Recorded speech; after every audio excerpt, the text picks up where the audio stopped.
שלום חברים, בסרטון הקרוב אני הולך ללמד אתכם איך לבנות אובייקט טקסט מיוחד עם צורה מיוחדת, עם סגנון כתב מיוחד, שאותו נוכל להכניס לתוך התוכניות שלנו בסקרץ'.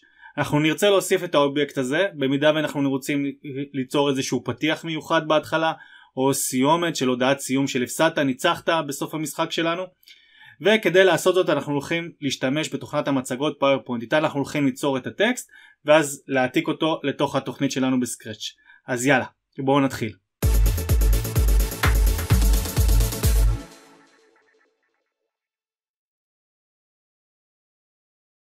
אוקיי חברים, אז בואו נתחיל. אז פתחתי את תוכנת המצגות פאורפוינט בשביל ליצור את האובייקט של הטקסט שאותו אני רוצה להעביר מהתוכנת מצגות לתוכנה שלנו בסקרץ'. אז בואו נראה את הצעדים שאנחנו צריכים ליצור את הטקסט ואחרי זה נעביר אותו לסקרץ'. אז דבר ראשון, אני אמחק פה את כל האפשרויות שיש לי כאן. אני לא צריך את זה, אני אמחק את זה ואני אמחק את המסגרת הזאת על ידי בחירה עם העכבר וכפתור הדלית וכפתור מחיקה במקלדת, ואני אלך לעיצוב שקופית.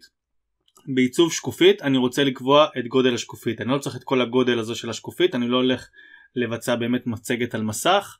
אז אני אלך ואבחר פה את האפשרות גודל שקופית, ואני אלך לגודל שקופית מותאם אישית. נבחר את האפשרות גודל שקופית מותאם אישית, ובגודל שקופית אני הולך לעשות פה איזשהו ריבוע קטן.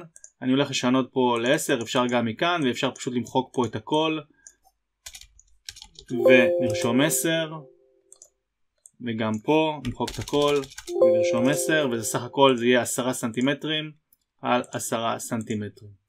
עכשיו הם שואלים אותנו הגדל ועדי התאמה, זה לא באמת משנה כי לא עשינו כלום עדיין בתוך השקופית, אז זה לא מגדיל ולא מוודא התאמה לכלום. עכשיו אני רוצה ליצור את האובייקט של הטקסט.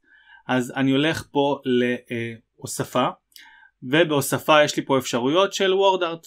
כשאני לוחץ על זה, זה בעצם כל מיני אפשרויות של טקסט מיוחד שכבר עשו עליו כל מיני אפקטים מסוימים. אפשר גם ליצור אותם לבד, אבל פה יש לכם כל מיני כבר אלמנטים מוכנים. אוקיי? ואני אבחר את הסגנון הזה. אוקיי? זה לא משנה באמת איזה סגנון, אתם יכולים לבחור איזה סגנון שאתם רוצים. כל מה שאני אסביר אחרי זה, זה נכון לכל הסגנונות. אז נניח אני אבחר את הסגנון הזה, ואני רוצה עכשיו לעשות כמה דברים. אני רוצה גם לשנות את הצבעים, ואני רוצה גם לשנות את הפונט, את הסגנון כתב.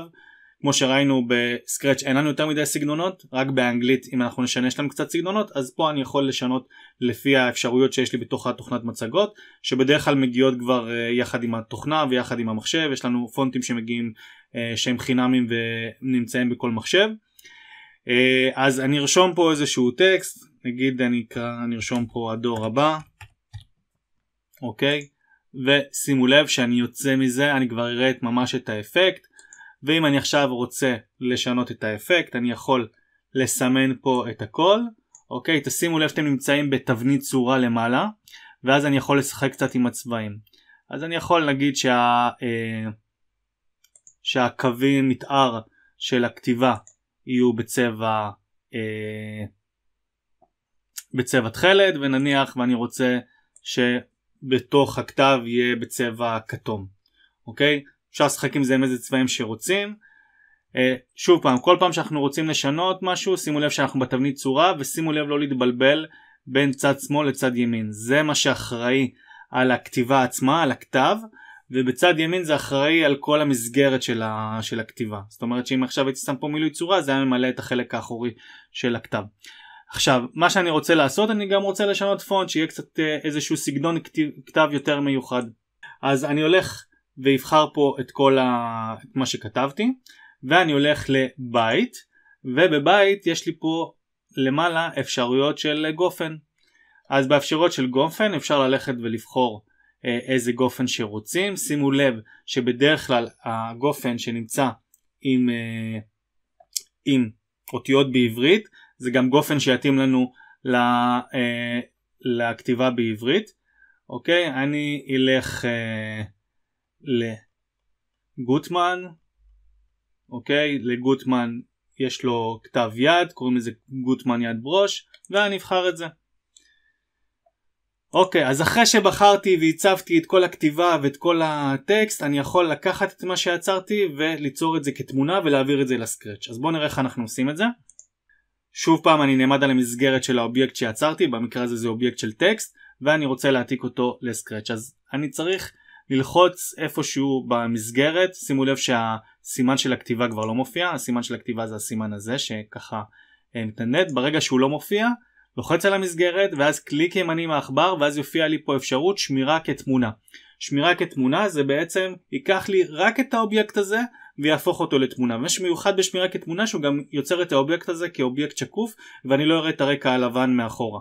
אז אני בוחר פה באפשרות שמירה כתמונה, ובשמירה כתמונה ייפתח לי החלון. שימו לב שאתם רואים בדיוק באיזה מקום אתם שמים את הקובץ, כי זה המקום שאחרי זה נצטרך לגשת אליו שוב בשביל למשוך את הקובץ, ואני אקרא לזה הדור הבא.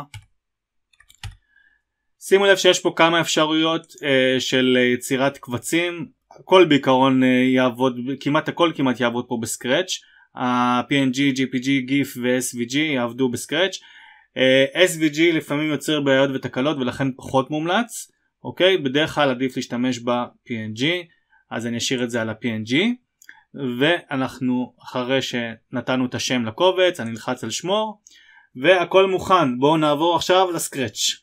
מעולה, אז פתחתי תוכנית חדשה בסקרץ', בואו נקרא לזה הוספת טקסט מתוכנת מצגות. אוקיי, אני אעיף את החתול. אוקיי, אז בואו נעלה את הדמות.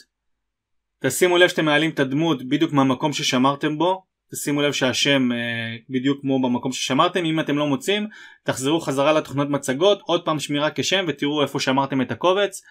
ואני אבחר את הקובץ. שימו לב, בגלל שנתתי לו שם תקין בשמירה כתמונה, אז הוא גם מעלה לי את הדמות עם השם התקין.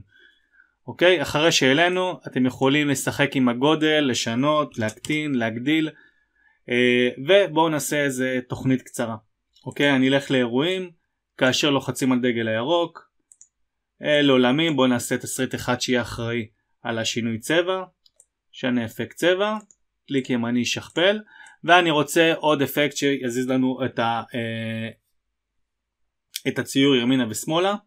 אז אני הולך לתנועה, בתנועה אני אקח את הבלוק פנה לכיוון 90, נוודא בהתחלה שהדמות שלנו עומדת בכיוון הנכון, אחרי זה ניתן סיבוב קטן עם ההסתובב 15 מעלות, ואז אני רוצה להתחיל לבצע את הסיבובים. אני אבצע השעיה קטנה לפני שאני מבצע את הסיבוב הבא, ואני אלך ויקח את ההסתובב לכיוון השני, אז הסתובב 15 מעלות, רק אני צריך להכפיל את זה. אוקיי, אז אני ארשום פה 30, עוד פעם בקרה, עוד פעם חכה 0.5 שניות, עוד פעם תנועה, ובתנועה אני אקח לכיוון השני הפעם והסתובב 30 מעלות. בואו נלחץ, נבדוק שזה עובד. מעולה. אז כמו שאמרתי, אתם יכולים להשתמש בתוכנית ולהעביר את האובייקט טקסט מתוכנת מצגות לסקרץ' על מנת ליצור לכם אינטרו יותר מעניין בעברית, על מנת ליצור לכם הודעת סיום למשחק של הפסד, ניצחון בצורה יותר טובה ומגניבה. וזהו. אם אהבתם את הסרטון, תירשמו לערוץ, תנו בלייק, תרשמו לי בתגובות למטה על הפרויקטים שהשתמשתם ועשיתם את הפרויקט שעשינו היום, ונתראה בסרטון הבא. להתראות.